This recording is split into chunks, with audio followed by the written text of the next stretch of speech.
What's up, guys? I know deer season's wrapping up for everybody. Deer season wraps up February 28th here in Arkansas. So it's time to start having fun with the deer meat that we acquired over the year. I hope everybody's had a pretty successful season and got to fill the freezer up. That's what it's all about anyways, pop the antlers. Today, we are going to make some jerky. We're gonna make some venison jerky. I'm gonna bring you along with me. We're gonna have some fun doing it. We're gonna drink some Red Bull. We're gonna enjoy ourselves. But yeah, I'm just going to show you how I do it.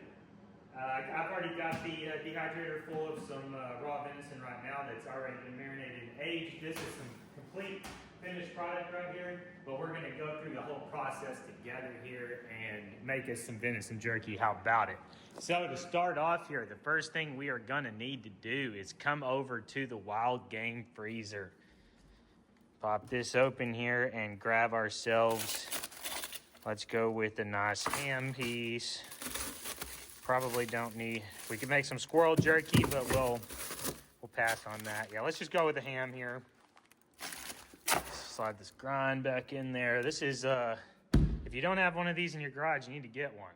Bought this for 90 bucks, I think it was, and I store all my wild game in there. But the first thing we're gonna do is set this in the sink. Don't run water on it. Don't run water on it. Let it set there for about an hour and 15 minutes. You're gonna want that, you want that meat to get just barely not frozen, where it's still like pretty tough to cut with a knife. Like you want it to be still pretty hard to cut with the knife. So let's let that age out or thaw out for about an hour, and we'll be back to slice some of it up, show you about the thickness that you're looking for, and what you want to do to prep to get them marinating before you put them on the dehydrator. All right, so we've let this thaw for about 45 minutes. We got these two pieces are still frozen together pretty good, but we're gonna take a couple pieces off and start seeing kind of how she's gonna cut. Depending on how you want your jerky. So if you want your jerky to be a little tougher when you're like pulling at it, trying to pull it apart, you're gonna want to cut with the grain. And if you want it to be a little softer, you're gonna cut against the grain. So I do a little bit of both because I like it both ways. So this would be, let me tell you what, let's pull this camera in a little closer and show you this.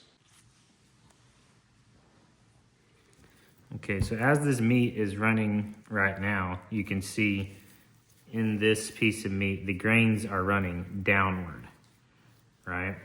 So if you want your jerky to be tougher when you eat it, you're gonna wanna turn this piece of meat sideways, and you're gonna wanna cut your slices thin this way, down it, so that you can keep that grain in line.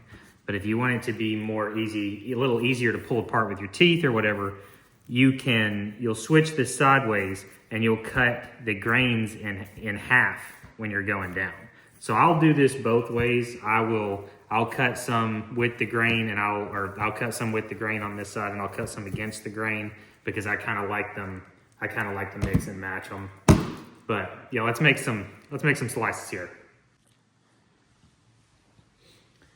And as you make jerky, you're gonna find out personal preference of how you like the pieces.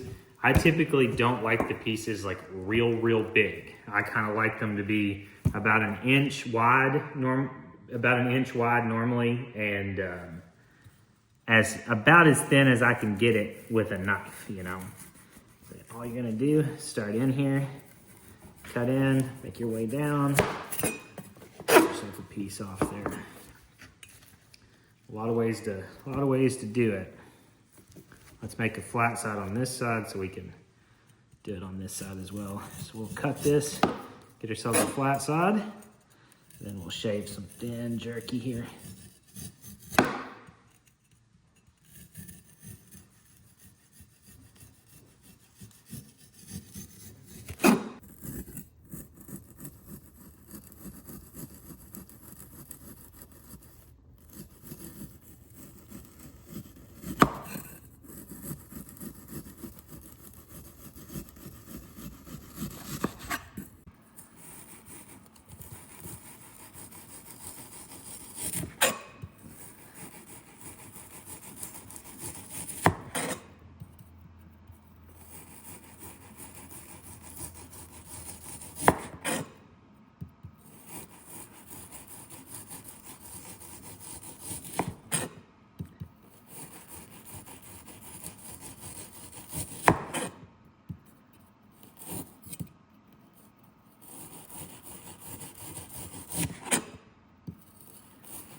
So once you start getting things figured out on the slicing, this is about what you're looking for on the thickness. You want to go about that thick, and these are about the size pieces that I like to shoot for. Just keep cutting at them, keep staying after it. You'll end up with a big pile of them. Just keep cutting, keep cutting, keep cutting. Let's do some marinating. Okay, so we've got our meat cut up here. We've got all of our thin pieces of venison chopped. This is about 4.5 pounds. So for 5 pounds, you're gonna wanna use an ounce of salt cure. So you can buy this pretty much anywhere. You can buy it at Walmart, you can buy it everywhere. You can also just use salt. I just buy these because they're easier. They seem to, I buy them in packs of I think there's 15 of them in a pack. So you can make a lot of jerky with one $5 pack of this salt cure. So I just buy it. We'll go ahead and put that salt cure on there. And then in here I have a hickory mix. So I bought this hickory mix, but you can pretty well season the jerky however you like to season. You can use seasonal. People use Montreal, use all kinds of stuff. The seasoning's not going to be the biggest contributing factor of the flavor anyways. So you get that seasoning in there like that. Now what we're going to do is the Worcestershire sauce. Now this is a gallon. You're probably not going to need a gallon. You probably don't make as much jerky as I do. I already have the Worcestershire poured into this green. This is my soaking pan here. So I'm going to go ahead and take all my meat and put it into here, like so.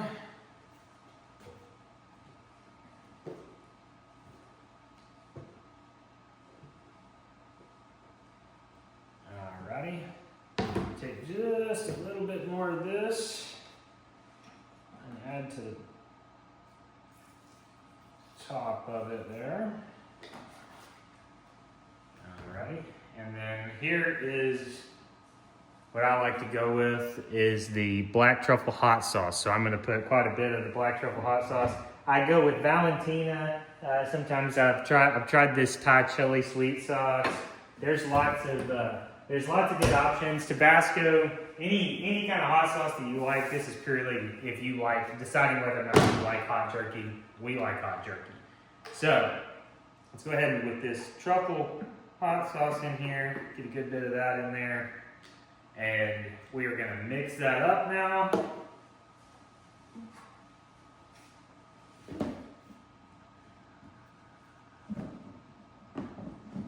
Alrighty. Let's get that in there. Get her.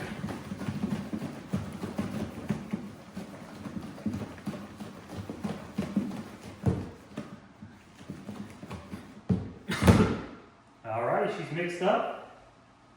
Now she just goes in the fridge for 24 hours. So we'll see you in 24 hours. After this is the end of the big batch that I've made quite a few batches out of this already, but as you can see, so this has been marinating now for, I think these have been in here for just over probably 36 hours. But this is the last of the batch right here. We're gonna go ahead and throw it on the dehydrator trays and throw a little bit more, I'm gonna throw a little bit more red pepper flake on there, and then we'll throw it back on the dehydrator.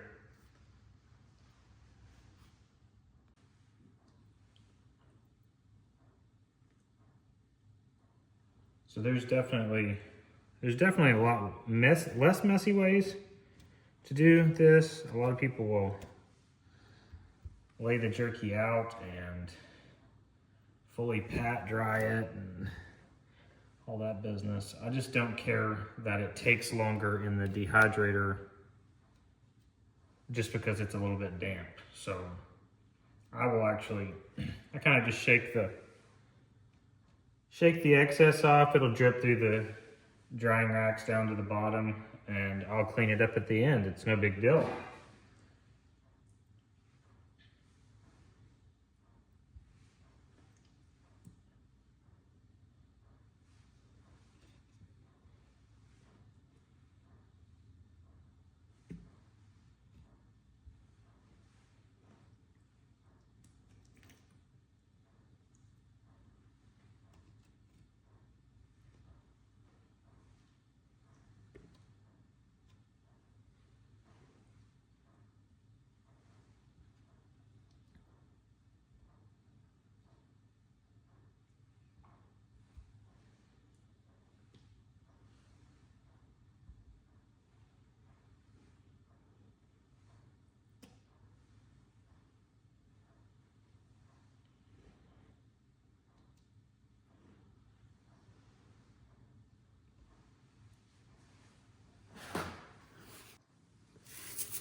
Alrighty, we got these sitting on the dehydrator here.